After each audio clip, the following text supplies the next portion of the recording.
Aloha guys, and welcome back to the second episode of Notes from the Studio. Thank you all for joining me. Thank you for watching episode 1. I'm just proud of myself right now for showing up for episode 2. I almost didn't, but I got a little cutesy in honor of Leo season. So, welcome back guys.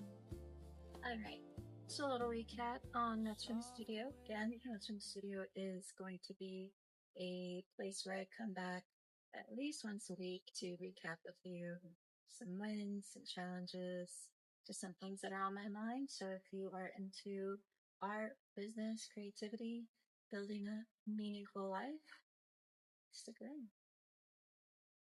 Okay. So, yeah, getting dressed for Leo season because I'm a Leo myself. I enjoy birthdays, right? Like celebrating my own birthday. Although not every single birthday celebration has been amazing, but that's a different story. I enjoy the idea of my birthday because it's more so for me a point of reflection to see how far I've come. You know, I think about, of course, you always think about what were the previous things that you did on your last birthday, and but I'm excited about getting older. I told this to some older people, maybe like in their 70s, and they just laughed at me and they're like, "No, you're not. You're not excited to get older." But I am now because as the oldest sibling, for me, I feel like it's an opportunity for me to show my younger siblings of like what aging gracefully could be. But for me, it's more so about, you know, taking care of yourself now and like building a strong foundation now with your health to, you know, still be able to do the things that you want to do whenever you're older. So I want to lead by example. That's pretty much what I'm trying to say. That's that's why I like getting older. I'm excited about getting older. So yeah. So last week, we're here on the porch. We are back. I know that there's a lot of like background noise, but I actually kind of like it because I think it's better than having music overlaid. So like, you know, having like the ambient sounds, even though there is some traffic, I kind of like it. I like it better than just dead silence, or I gotta like search for some copyright music. But anyways, let's get into the notes for this week. All right, so win of the week is building a foundation. Big win. I was waiting for this for some time, and it's my stamp. So my little stamp finally came in, and it's a stamp that has my information on it. So this is a big win for me, and it can seem kind of silly, you know, like it's not that big of a deal, but for me it is. I love getting a little like branded toys, but beyond that, it's more about just continuing to build a strong foundation of my art business, just brick by brick, and like literally a little brick. So cute. Um, you know, branding, touch points. This little stamp, I'm going to use it for everything. Like, I'm going to use it on the backs of my art prints, for thank you notes, for notes to my wholesalers, you know, all these little touch points, they really matter. So it's not just a logo, it's about building consistency and recognition and building trust, and you build trust through building consistency, you know, being consistent. And I really appreciate brands that are like clean and professional, and this is something that I try to create with my own brand and will continue to build and grow over time. So yeah, that was a really big win because I've been wanting to order it for some time. Finally ordered it. Kind of took a while. Everything takes a while to get out here to Kauai. So, yeah, this just got in. Super excited. The print quality is really good. I was a little bit worried that I might be been ordering it too small, but this size is perfect. I think it's like a maybe 3 inch by 2 inch or something like that. But I got this one on Etsy. I think it was only like $30 or something. So totally worth it. It's gonna stick around with me for a good while, so that's pretty awesome. And then another big win for the week is I finally got to start on my new painting on the wood panel. So I got it covered right now because the sun is still setting and I don't want it to get blasted by the sun. That's one reason, but I'll show you a little bit later once we get to that part of the video. So yeah, those are my two big wins. The stamp and starting the painting. Super excited. So moving on to challenges of the week. So I titled this section the biggest challenge of the week is playing the long game. One of the things I've been wrestling with lately is balancing my time between things that make me immediate income and things that are more asset building, things that I'm not going to see an immediate return, but things that I know that are going to end up building over time, compounding over time, because I've already seen it in a lot of things that I've been working on for quite a few years. So like, for example, like affiliate marketing, I switched from Wix over to Shopify and like just going in like hard with SEO and alt texting every image and like making sure everything is like really dialed in. Um, it's very tedious, but again, all these things compound and I know it's paying off and like marketing and stuff and like different channels because I see the traffic coming in onto my website and it's all organic. Since I switched over to Shopify, I have not paid for any paid ads. I've done some ads before on Meta, so like Facebook and Instagram, and that's been good. Yeah, I've done those for my tattooing, and that's been awesome because I have seen a return on that. But um, with what I have right now in existence, I have a lot of clients still finding me organically, which is super awesome. But this is taking more than a year to build, so yeah, it's exciting. So that's the challenge, making money is obviously important. On one hand, I got my monthly bills and responsibilities and, I got to pay for gas and it's expensive out here in Hawaii. Going out on coffee dates and the sort of thing, like it's expensive. So yeah, if you want to be, of course, like generating income on a regular basis, but on the other hand, just building things that are going to compound over time, like art, website, YouTube, uh, really figuring out what's working with my art prints, uh, making sure that they're good quality to something that I'm going to be proud of and happy with. So yeah, they're not overnight wins, like they're long-term investments. So just like continuously telling myself that and like, continuously showing up for my brand, my work, for myself, um, I'm like, I do this thing and I step away and this is going to make me money at the end of the day, but it's not really going to feed into the long-term goal. So do I really want to do it? And I like check my account. I'm like, this account can be bumped up a little bit. Maybe I can take it if it's not going to take up too much time because I would much rather be doing the things that are going to be building up long-term growth assets. So that's what really brings me more joy.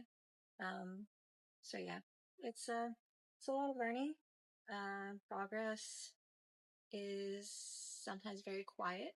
And for some people, maybe it can be very boring, but I get very excited when I'm working on these things.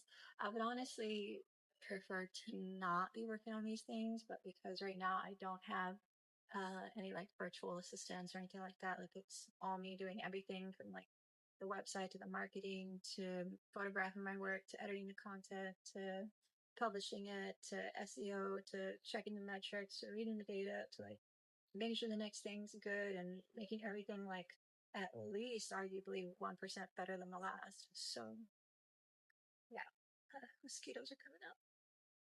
But yeah, that's been the challenge of the week. Just like bringing power into power, making sure it's all working.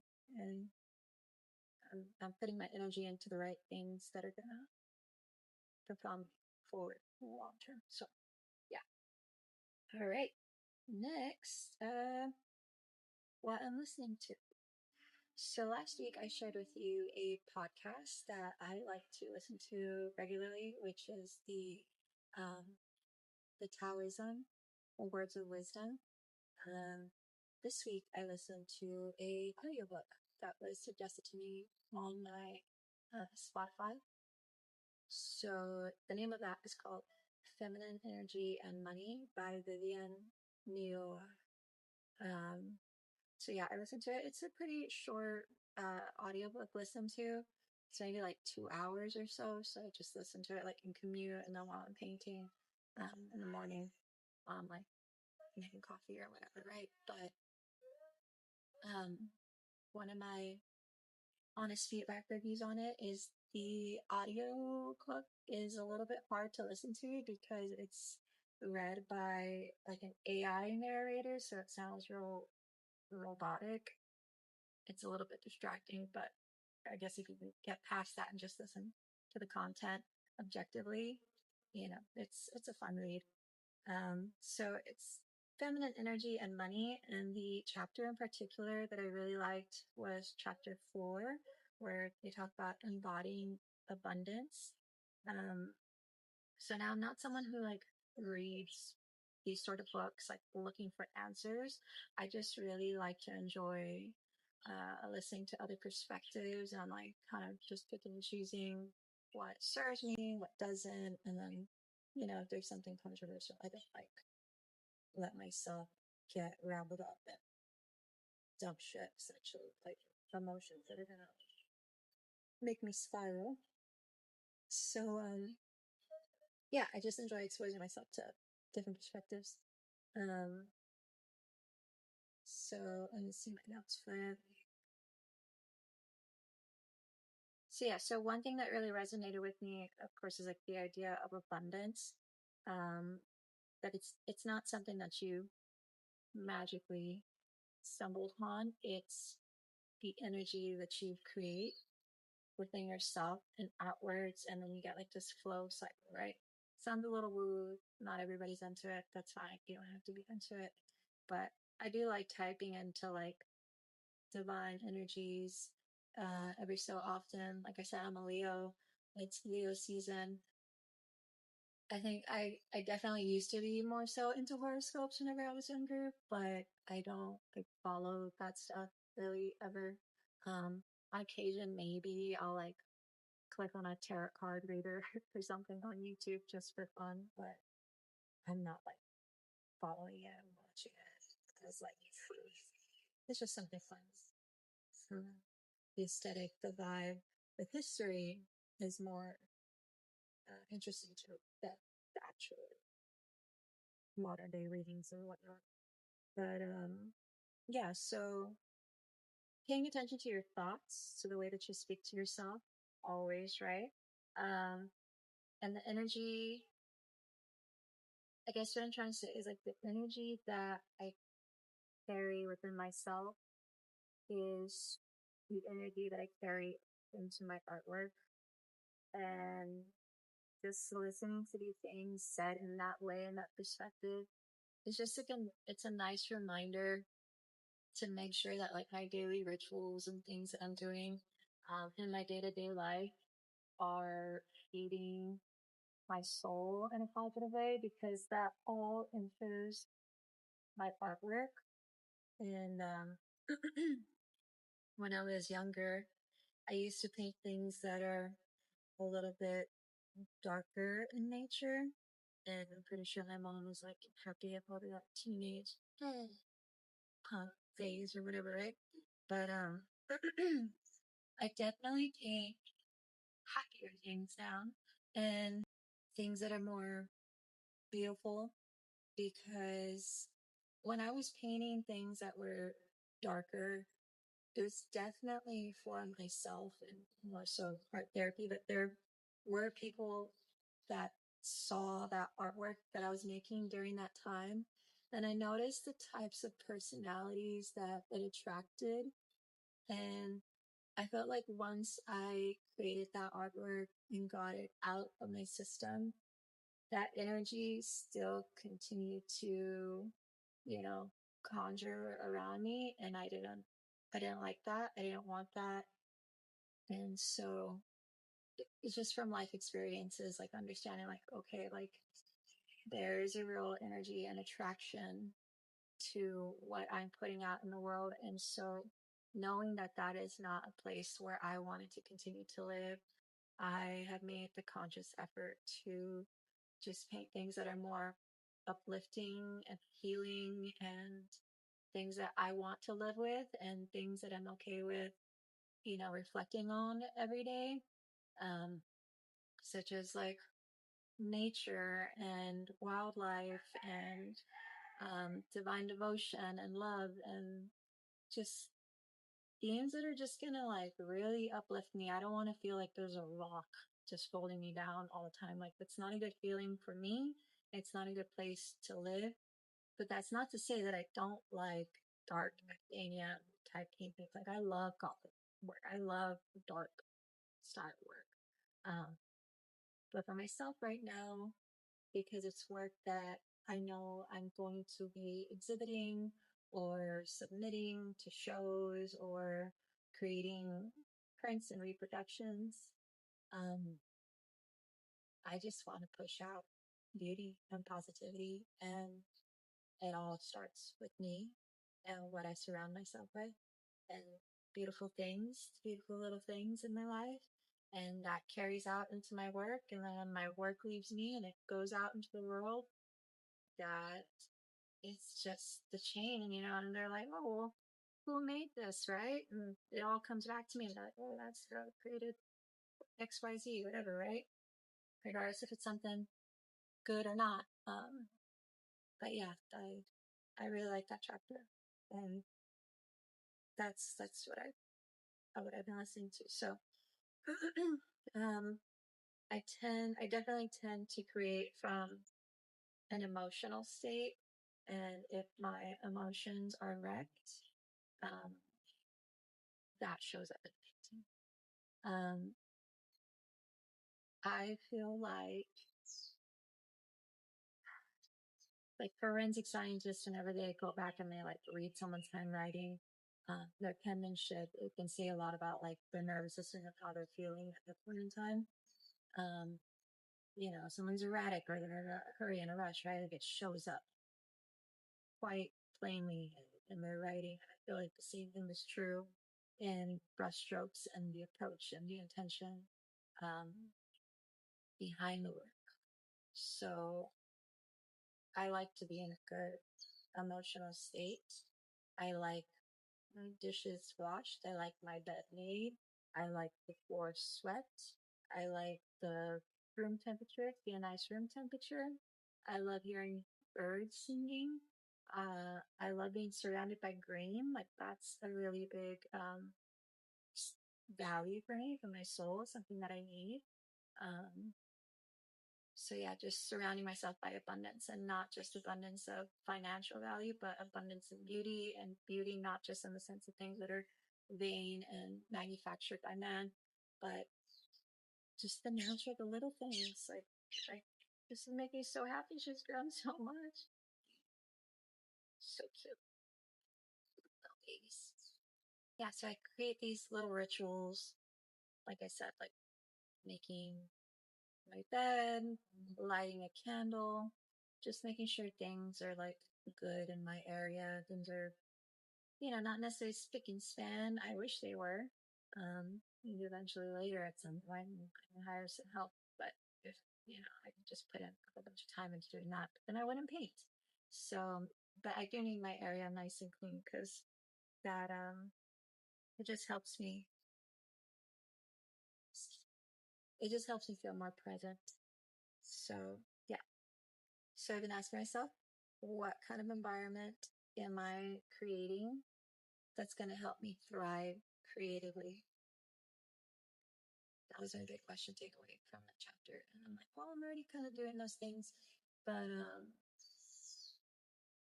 I can continue to expand, like buy like a new tea, new candle, a new outfit to paint in. And what's that only have it, so we might have to cut.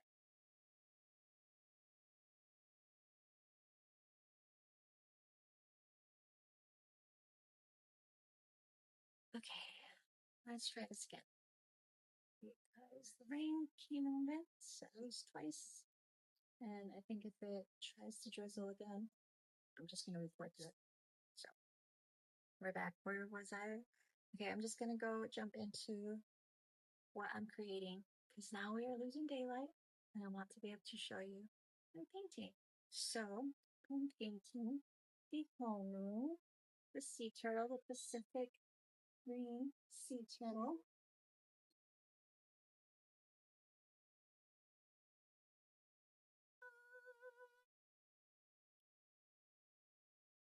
Yeah, this is where she's at right now, midway through.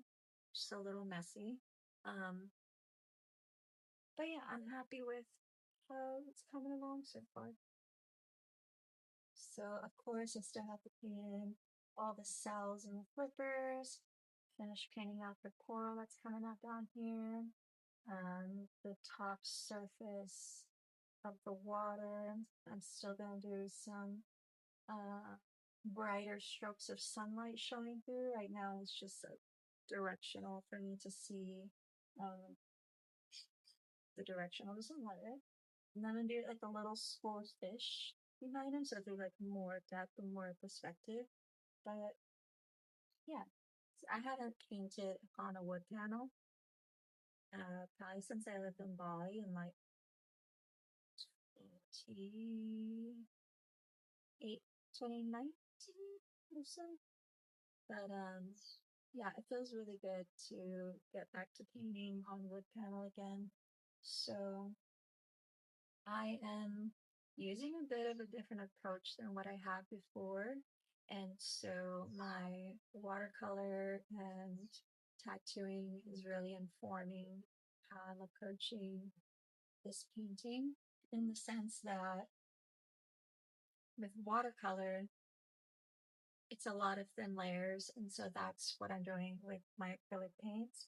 I'm diluting it down with the medium and just doing lots of thin little layers. And so before my approach is just to go straight in and kind of like color block a section, and like really build up a strong, solid foundation underneath. But that doesn't really excite me anymore. What excites me more is just layers and texture and depth and building up the acrylic in this way because acrylic by nature dries really fast. I'm able to like build up a lot of thin little layers in each paint session that I'm doing. But I also started using a blow dryer because I'm not patient enough, which is a big reason why I don't paint with oil paints. I think oil paints for me are they're too sticky and I'm not patient enough with the drying time and also like living in an area that is very humid in climate. It's just that's just not favorable for me. So I been always predominantly an acrylic painter. I have painted a little bit before with oil paints, but again, it's too sticky and I don't really like it. And same reason why with tattooing, I only really like doing black and gray ink. I don't really like doing color. tattoos because the color ink pigment is much thicker and stickier than, say, black and gray. And, everyone's like color complexion is different and like skin tone variation. And so, you have to really apply a lot of color theory, of course, to seeing who you're tattooing and like understanding that that is the base color that you're working with. But yeah, it's a lot trickier on the skin, and not everyone's skin handles color ink as easy. Some people, they, I don't know, they also spend too much time. Sometimes I understand they don't take care of their tattoos. So for me, it's like if you already have some color tattoos and they're not well kept, then even less so am I excited to do a color tattoo on you, because I'm gonna put this time and effort and, for me, my my love and my passion into what I'm doing, and you're not gonna take care of it. I don't really want to do a color tattoo on me, even less so. But yeah, back to the painting. So yeah, I'm really happy with how this is coming up. So depending on the schedule, I don't have a deadline. I would really like to submit it into the um, Hawaii Society Artist call that's coming up in September. It'll be done by then. We're not even August yet, but if I had time, this will be done like in a week or so, in between other things that I'm doing in life. But yeah, this is my morning painting. And so the second one, I think I'm gonna give it a little me, like a friend, a lover, a brother, a sister, just someone to hang out with them. So yeah, that's my Honu painting, done in all ultramarine blue. So yeah, let me know what you think about it so far. Um, Hopefully, I mean, by next week, next Sunday, I'll have more done by then. So yeah, that's what I'm creating right now.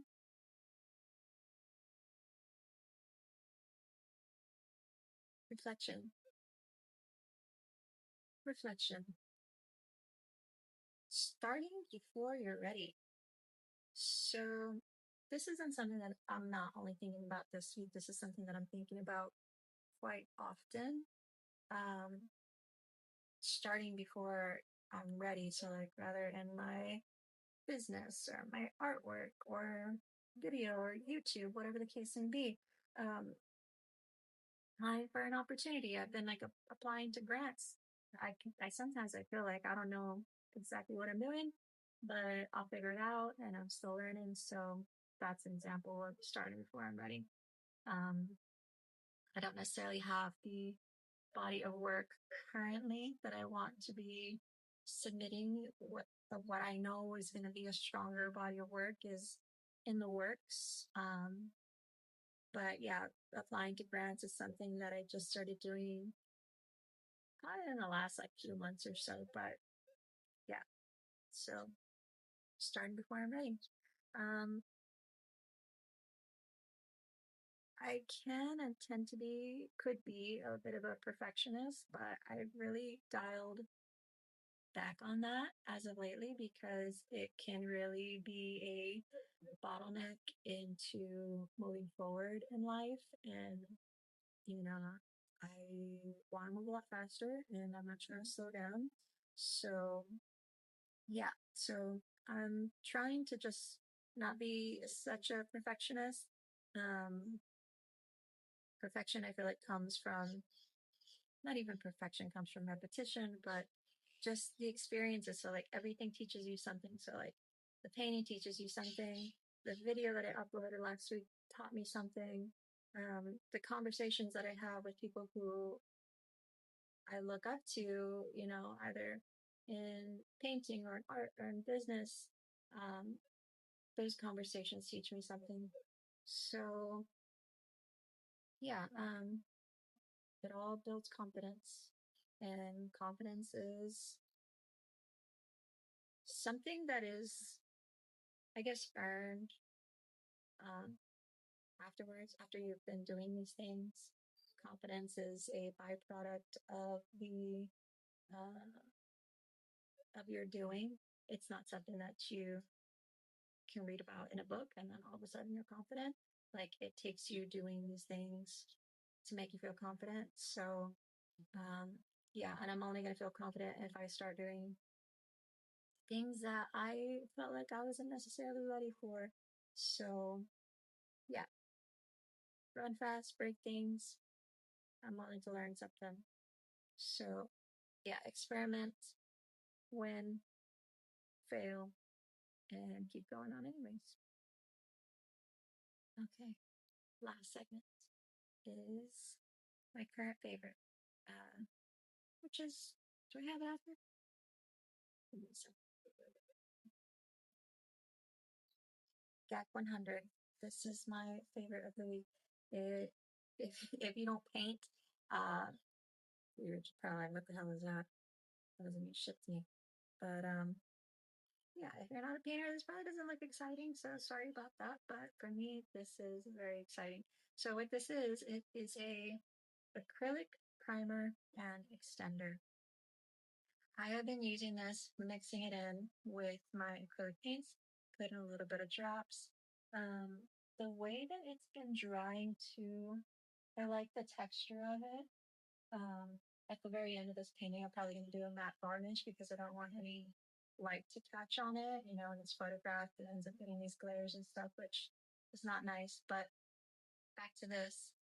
For one, I like the way that it's making the paint behave, but the biggest reason why I'm using this is like that there is no or not as much discoloration of the pigments over time.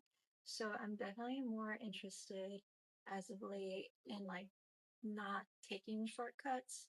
Um, I'm I just the older I get, the more appreciation I have for craftsmanship and handmade things. And I guess that can also be said with the fact that AI and art influence and all that, right? But even before that, I really loved and appreciated all handmade things like handmade textiles, handmade jewelry, um, crazy culinary chefs, pastry chefs, artists.